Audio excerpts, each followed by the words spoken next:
జ్యోతిరాణి గారి గురించి ప్రత్యేకంగా చెప్పాలంటే ఆమె యొక్క భారం చాలా ఇట్స్ అ పెక్యూలియర్ బర్డెన్. అందరిలాగా అందరి దగ్గరికి అంటే అందుబాటులో ఉన్న వాళ్ళందరి దగ్గరికి వెళ్ళేటటువంటి భారం కాదు ఆమెది ఏంటంటే దూరంగా అవుట్స్కర్ట్స్లో ఎవరు పట్టించుకొని స్థలాలకు, ఎవరు గుర్తించని సంఘాలకు, సప్రెస్ చేయబడిన ఆశ్రమాల దగ్గరికి పని పెట్టుకుని వెళ్ళి ప్రార్థన చేసి వారిని లేపి వారిని ధైర్యపరిచి ఒక విశ్వాసంలో స్థిరపరిచేటటువంటి గొప్ప భారం దర్శనం దేవుడు ఆమెకి ఇచ్చాడు. ఆ దర్శనాన్ని బట్టి దేవునికి మహిమ కలుగును కాక. ఆ దర్శనం ఇచ్చినప్పుడు ఆయన తప్పనిసరిగా ఎక్విప్ చేస్తాడు. ఎక్విప్ చేసినప్పుడు వే క్లియర్ చేస్తాడు. అంతేకాకుండా ఆ సేవను ఫలింపచేస్తాడు.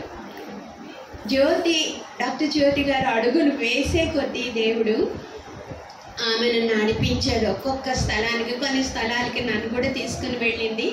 అందరిని బట్టి దేవునికి వందనాలు చెల్లిస్తూ ఉన్నాను. అక్కడ పరిస్థితులు, ఆ స్థలము, ఆ సంఘాలు చూసినప్పుడు ఇంత భారమా, ఇటువంటి ప్లేస్లో ఎవరు రానటువంటి స్థలాలకు, పట్టించుకోనటువంటి స్థలాలకు ఎంత భారం ఇచ్చాడు దేవుడు అని సంతోషించకుండా ఉండలేము.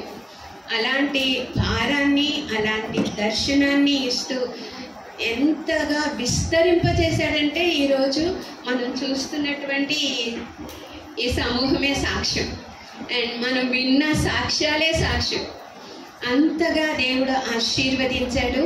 మరి ఆమెతో ఒక మాట నేను చెప్పాలనుకున్నది ఏంటంటే, బెత్లెహేమ్ విషయంలో మీకా ప్రవక్త ప్రవచించినట్లుగా నీవు స్వల్పమైన దానము కావు, కానీ శాశ్వత కాలము వరకు దేవుని ప్రత్యక్షతను నీవు అనుభవించదవు అని వాగ్దానం ఆమెకి ఇస్తూ ఉన్నాను.